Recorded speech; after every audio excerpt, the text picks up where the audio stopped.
प्रिय विद्यार्थियों, B part second की इस कक्षा में आज हम पढ़ेंगे महाकवि देव के पद और उनकी व्याख्याएं। कल हमने 2 पद पढ़ लिए थे, आज उससे आगे। सपने में गई देखन हो सुनी, नाचत नंदन जसोमती को नट। वा मुस्काय के भाव बताए के मेरो ही खींची परो पकरो पट। तो लागी गाय रमहाय उठी कवि देव वधुनी मध्यो दधिगो घट। चौकी परी तब का न कहूँ न कदम्बन कुंजन कालिंदी को तट। इस पद में कवि देव ने बताया है कि एक गोपी अपनी स्वप्न अवस्था का जिक्र करती हुई अपनी सखियों से कह रही है कि सपने में मैंने किस प्रकार श्री कृष्ण को देखा और उन्होंने मेरे साथ क्या व्यवहार किया। सपने में गई देखन हो सुनी, नाचत नंद जसोमती को नट। अनुप्रास है कि हे सखी, मैंने स्वप्न में देखा कि मैं नंद और यशोदा के घर ये देखने के लिए गई हूँ कि वहाँ उनका पुत्र श्री कृष्ण नृत्य कर रहा है। वाह मुस्काई के भाव बताए के, और मेरे जाते ही वहाँ श्री कृष्ण ने मुस्कुरा करके अपने हाव भाव की चेष्टा दिखा करके मेरो ही खींच परो पकड़ो पट, पटवाने वस्त्र, मेरा ही साड़ी वस्त्र पकड़ा और पकड़ करके भली प्रकार से खींच लिया अपनी ओर। तो लगी गाय रम्हाय उठी। उसी समय जब मैं ये स्वप्न देख रही थी, उसी समय गाय रम्हाय उठी। कहीं से गाय के रंभाने की आवाज़ आ गई। कवि देव वधुनी मथ्यो दधिको घट। और कवि देव कहते हैं कि किसी घर में किसी गोपी ने मथ्यो दधिको घट, दही का घड़ा बिलोना शुरू कर दिया और नायिका या गोपी की आंखें खुल गई, स्वप्न भंग हो गया, स्वप्न टूट गया। यानी जिस समय वह स्वप्न देख रही थी उसी समय कहीं से गाय रंभा उठी और एक और किसी दही बिलोने वाली ने अपना दही का घड़ा बिलोना शुरू कर दिया। चौकी परी तब वह गोपी कह रही है कि मैं उस समय आश्चर्यचकित होकर के चौंक पड़ी। का न कहूँ न कदम्बन कुंजन कालिंदी को तट, कि ना कहीं श्री कृष्ण है, ना यमुना का किनारा है और ना कदम्ब के वृक्षों का झुरमुट है, अर्थात कुछ भी नहीं है। ये सब का सब केवल स्वप्न अवस्था में था। और वो कह रही है कि मैं अपने बिस्तर पर ही थी। इस प्रकार इस पद में नायिका ने स्वप्न अवस्था का जिक्र किया है जिसमें वह श्री कृष्ण के साथ मिलती है। अनुप्रास अलंकार का पूरे पद में बड़ा सुंदर वर्णन है। अगला पद, ता दिन ते अति व्याकुल है तिये, जा दिन ते पिए पंथ सिधारे। भूख न प्यास बिना ब्रजभूषण, भामिनी भूषण भेष विसारे। पावत पीर नहीं कई देव, क्रोरिक मूरी सबे करिहारे। नारी निहारी निहार चले, तज वैद विचारी विचार विचारे। यमक भी है, अनुप्रास भी है और पुनरुक्त प्रकाश भी है। नायिका का प्रियतम अर्थात नायक जो है वो प्रदेश चला गया। उस दिन से नायिका खाना पीना सब कुछ छोड़ चुकी है और बिल्कुल कृशकाय हो गई और हमेशा रुग्ण अवस्था में पड़ी रहती है।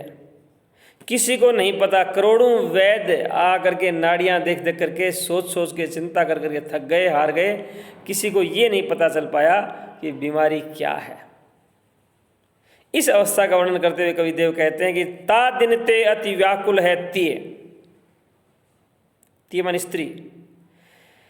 नायिका की सखी कहेगी हे सखी या हे नायिका, वह स्त्री, या वह श्री कृष्ण को भी संबोधित कह सकती है कि हे श्री कृष्ण, वह स्त्री ता दिन ते अति व्याकुल है, उस दिन से बहुत दुखी है। किस दिन से? जा दिन ते पिए पंथ सिधारे, जिस दिन से उसके प्रियतम पंथ सिधारे, रास्ते से कहीं दूर चले गए अर्थात प्रदेश चले गए हैं। भूख न प्यास बिना ब्रजभूषण, ब्रजभूषण श्री कृष्ण।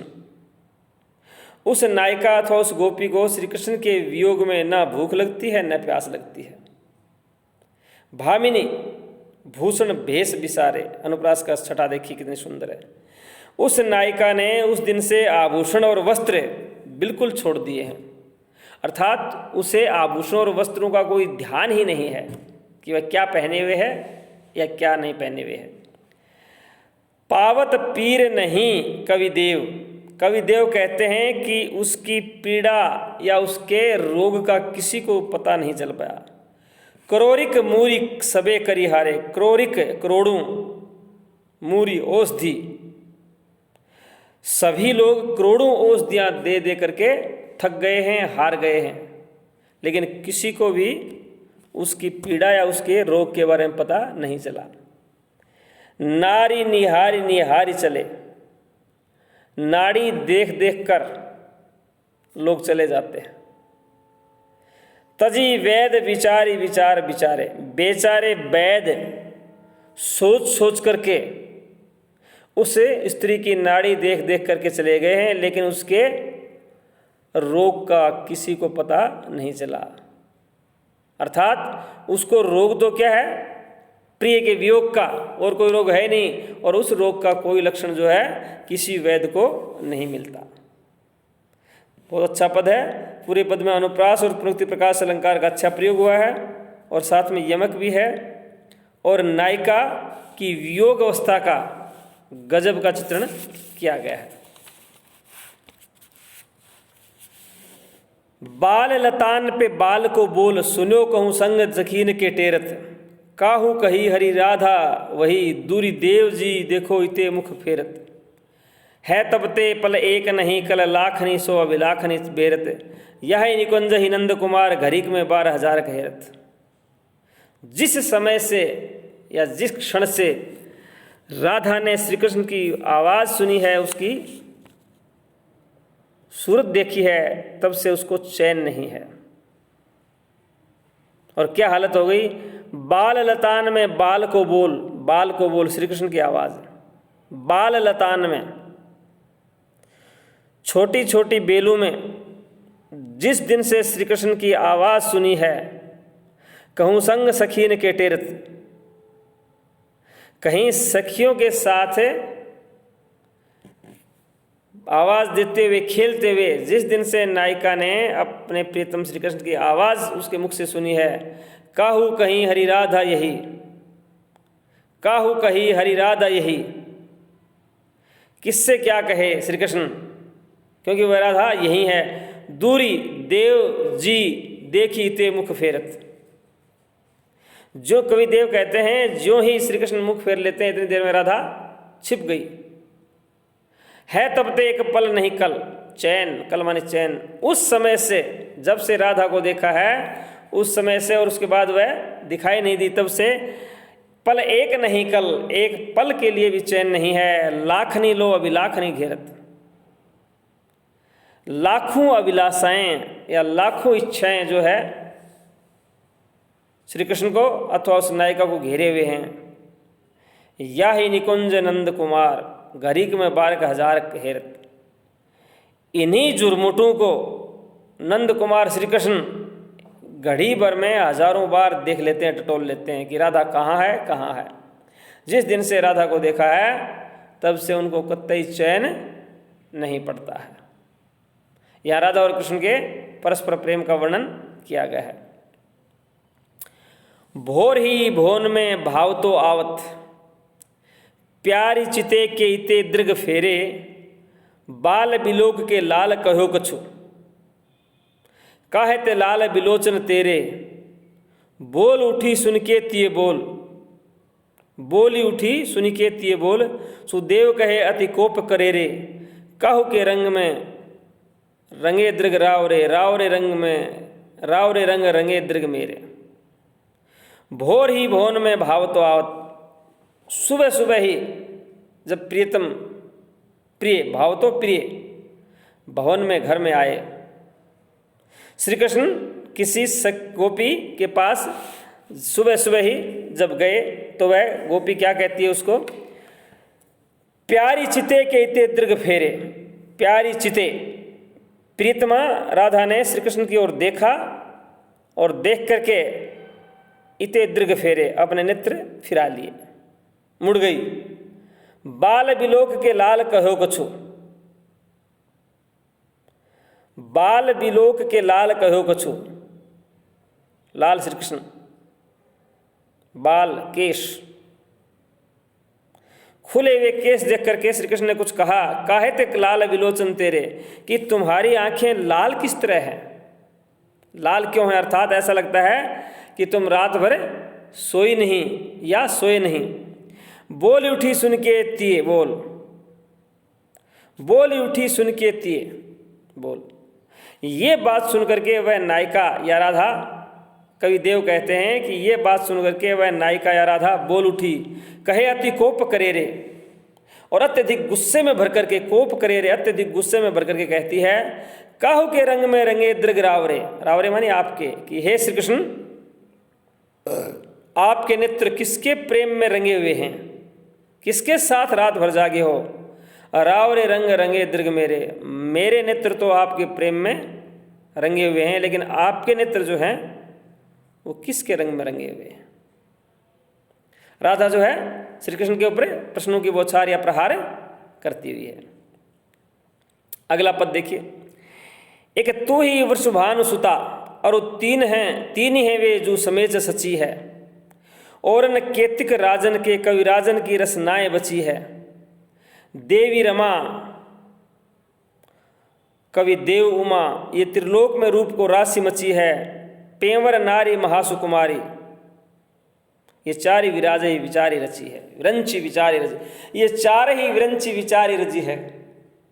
विरंची मानी विधाता ने।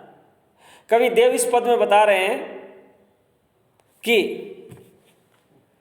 विधाता ने इस संसार में चार जो नायिकाएं स्त्रियां हैं उनको बड़ा सोच समझ के विचार करके रचा है। किस किस को, एक तो रात्रि को, सची रात भी होती है, सची इंद्राणी भी होती है। एक रमा लक्ष्मी और एक उमा सरस्वती। एक तुम ही वृषभानु सुता, राधा के सुंदरी को देख करके हुए श्री कृष्ण कहते हैं एक तुम ही वृषभानु सुता, कि हे वृषभानु अहीर की पुत्री राधा, एक तो इस संसार में तुम सबसे सुंदर हो, और वो तीनों हैं वे, और तीन वे हैं जो समेत सची है। सची मानी इंद्राणी और सची मानी रात भी होती है।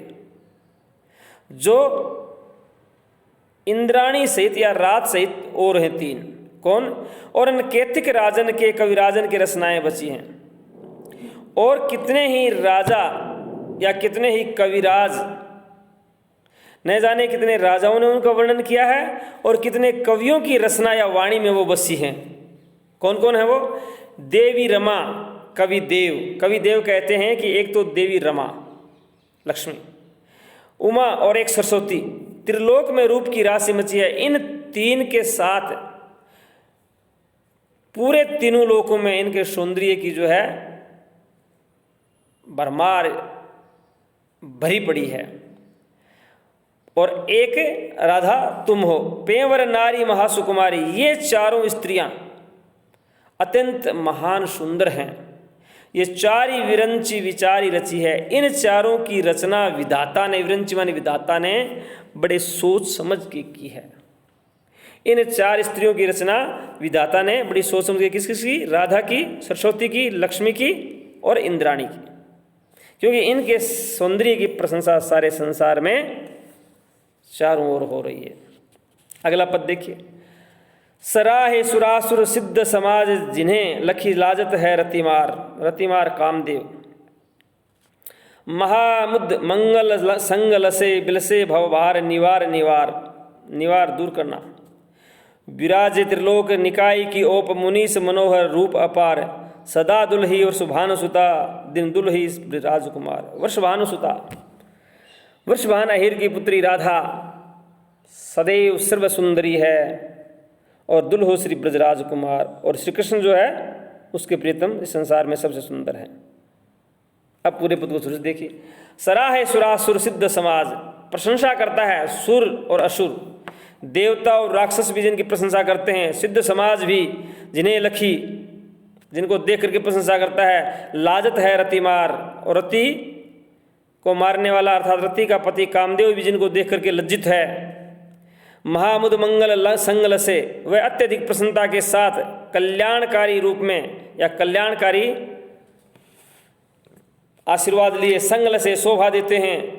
विलसे भवभार संसार रूपी भार या संसार रूपी कष्टों को निवार जो हमेशा दूर करते रहते हैं। विराज त्रिलोक निकाय की ओप तीनों लोकों की सुंदरता जिनके मुख पर चमकती है। मुनीस मनोहर रूप पार जिनका सौंदर्य अत्यधिक अपार है, जिसकी कोई तुलना नहीं की जा सकती। वो सदा दुल्ही वर्षभानु सुधा, वह राधा हमेशा दुल्हन के रूप में सुंदर है। दिन दुल्हे को श्री ब्रज राजकुमार, और ब्रज के राजकुमार श्री कृष्ण जो हैं वो हमेशा दुल्हे रूप में शोभायमान या सुंदर है। इसमें पूरे पद में राधा और श्री कृष्ण के रूप और सौंदर्य की जबरदस्त प्रशंसा की गई है। बस इतना ही, बाकी कल। नमस्ते। क्या बात?